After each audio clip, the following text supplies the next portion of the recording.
Opening tone sober, factual. Tonight's story follows a trail of courtroom moments where the people who should have protected children failed them in devastating ways. We will move from 911 calls and police interviews to verdicts and sentences, focusing on facts that were presented in court and reported by reputable outlets. No shock for shock's sake, only the truth, told with care and respect for the victims. Narration. It begins in Detroit, where an eviction visit in 2015 uncovered something no one should ever see. Inside a chest freezer, workers found the remains of 13-year-old Serenity Blair and 9-year-old Stephen Berry. Their mother, Mitchell, often reported as Michelle, Blair later admitted in court that she killed them years earlier and kept living in the apartment with her 2 surviving children. She pleaded guilty to 2 counts of first-degree murder and was sentenced to life without parole. In the hearing, there were no excuses that could undo the facts. The judge delivered the sentence. The case closed with a clear message: some betrayals can never be undone. Hundreds of miles away in Hobbs, New Mexico, a very different scene unfolded, this time with a miracle. In January 2022, CCTV recorded an 18-year-old Alexis Avila leaving a tied garbage bag in a dumpster. Hours later, 3 people scavenging heard faint cries. They opened the bag and found a newborn boy, cold but alive. Emergency teams rushed him to the hospital. He survived. Avila told officers she panicked. A jury later convicted her of child abuse, and in early 2024 the court sentenced her to 16 years in prison. The child, now named Saul, was taken in by his father's family. In a story full of wrong choices, strangers chose life. Back on the East Coast, a gym camera in New Jersey became a key witness. In 2021, 6-year-old Corey Micciolo died. Prosecutors showed video of his father, Christopher Gregor. In Michigan's Solon Township, a baby named Mary Welch died in 2018 of malnutrition and dehydration. Her parents, Seth Welch and Tatiana Fasari, rejected doctors and vaccinations and failed to get medical care when it mattered most. Courts later found that their choices led to Mary's death. Both were convicted of first-degree murder and received life without parole. For many watching the case, it became a lesson about the limits of personal belief when a child's health and safety are at stake.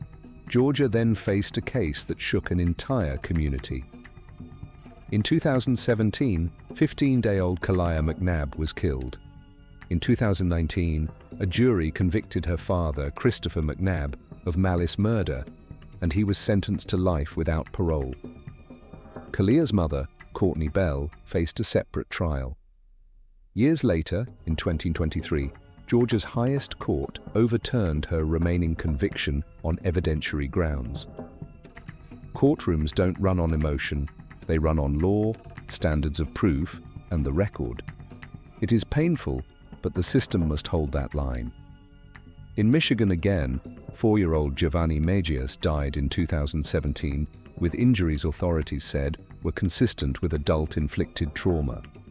Babysitter Elvis, also reported as Nelson, Ortiz Neves, was convicted of felony murder and sentenced to life without parole. Giovanni's mother, Sonia Hernandez, had testified in his defense, but later pleaded guilty to perjury and to charges related to failing to protect her children. The court punished both the direct violence and the silence that allowed it. Florida brought another case to light, one that began with a frantic call and ended with the severest penalty the state can impose. In 2018, Tyrone Johnson shot and killed his girlfriend, Stephanie Willis, and her 10-year-old son, Ricky. He was convicted in 2021, and in 2022, the judge sentenced him to death.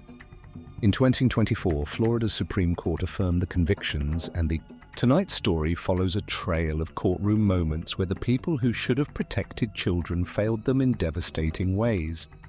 We will move from 911 calls and police interviews to verdicts and sentences, focusing only on facts that were presented in court and reported by reputable outlets. No shock for shock's sake, only the truth, told with care and respect for the victims. These are stories that shook entire communities, tested the justice system, and left judges with the heaviest words they could ever speak. It begins in Detroit during an eviction visit in 2015. Workers came to clear out an apartment, expecting just another routine removal. But what they found was something no one should ever see. Inside a chest freezer were the remains of 13-year-old Serenity Blair and 9-year-old Stephen Berry. Their mother, Mitchell, often reported as Mitchelle Blair, later admitted in court that she killed them years earlier. She continued living in that same apartment with her 2 surviving children, hiding the truth until eviction exposed it.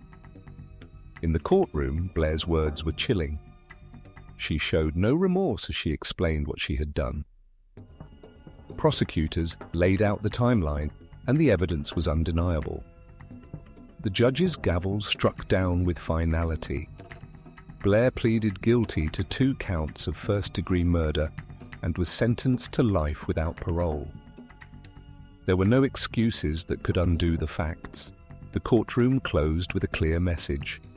Some betrayals can never be undone. But while Detroit carried the weight of tragedy, hundreds of miles away, another case was about to unfold. A case that shocked for an entirely different reason. Not death, but survival against impossible odds.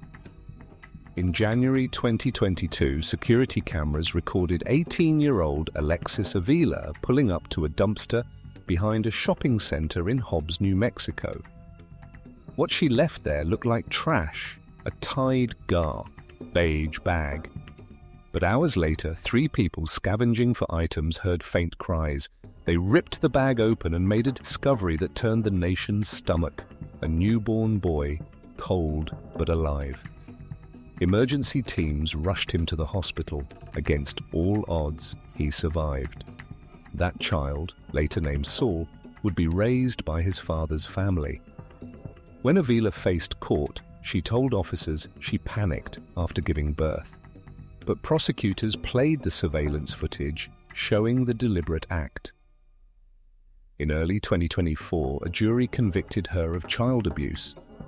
The court sentenced her to 16 years in prison.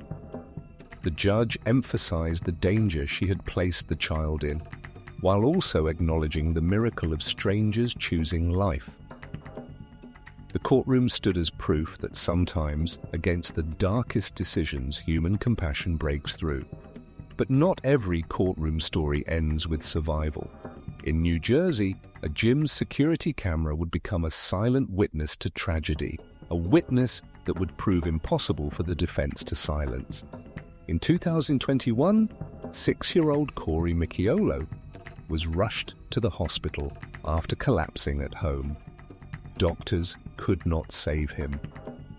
The investigation quickly turned toward his father, Christopher Gregor.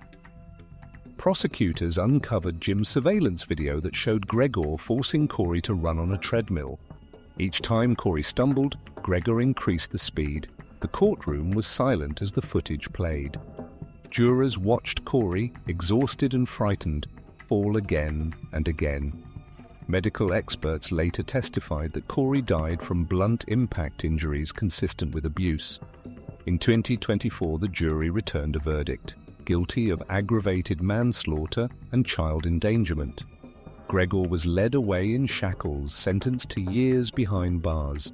This time, it wasn't eyewitnesses or confessions that sealed the case. It was cold, unblinking technology. A camera spoke louder than any person in the room. The justice system listened.